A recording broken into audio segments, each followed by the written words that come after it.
I love water guns. When I was a kid, I used to have a super soaker that I used to love using whenever I could, especially in water gun fights.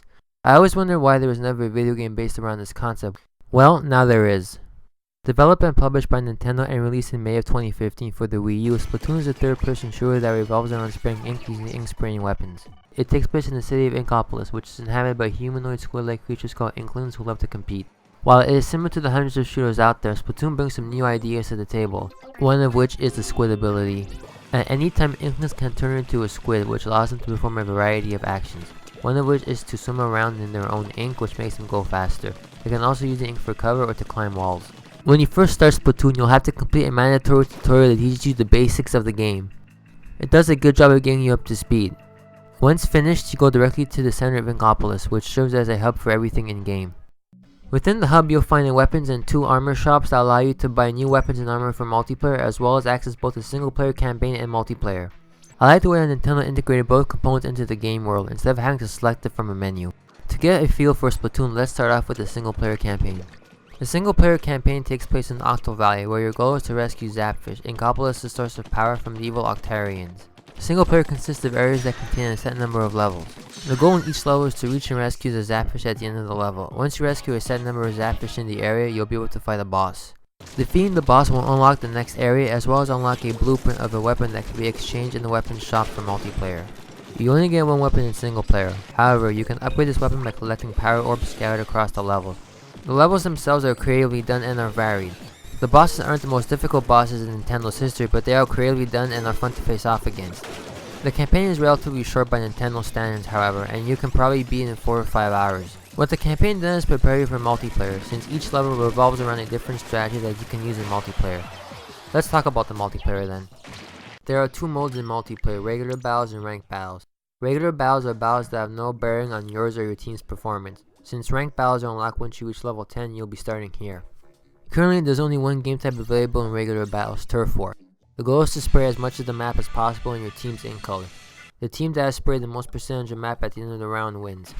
Your reward for winning is experience points, which allows you to level up and unlock weapons and armor. You also gain currency. Unlike other shooters, because matches are judged based on the amount of turf your team owns, there is less of a focus on racking up kills. You can still eliminate other players, however, this is used as a tactic that allows you to cover more ground. Let's talk a bit about the weapons. They are standard fare for shooters, but since everything in Splatoon is based on ink, the weapons reflect this. Paint rollers, spray guns, ink brushes, and the like. Each weapon has a unique grenade sub-weapon as well as a special ability that you can use once the meter is filled. Specials range from being able to throw multiple grenades at once to ink strikes, which cover a specific area. While similar to other shooters, the weapons have certain properties not found in other shooters, and you'll gravitate towards a particular weapon as you progress. Weapons are balanced, as each one has strengths and weaknesses that you'll learn how to prepare for. The matchmaking for Turf War isn't robust, as the servers will make a match with whoever it finds, meaning that players of all levels will be playing against each other. It's possible to have a team full of players at level 1 versus a team full of players at level 20, the current level cap. With practice though, you'll be able to play against other players at a higher level than you. An issue that people have is that players at a higher level can buy better guns and armor, but the more you play, the more you'll discover weapon strengths and weaknesses.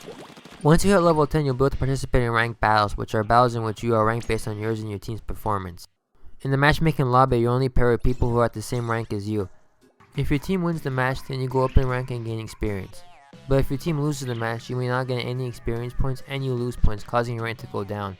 You really need to bring your A game, as ranks can go up and down frequently.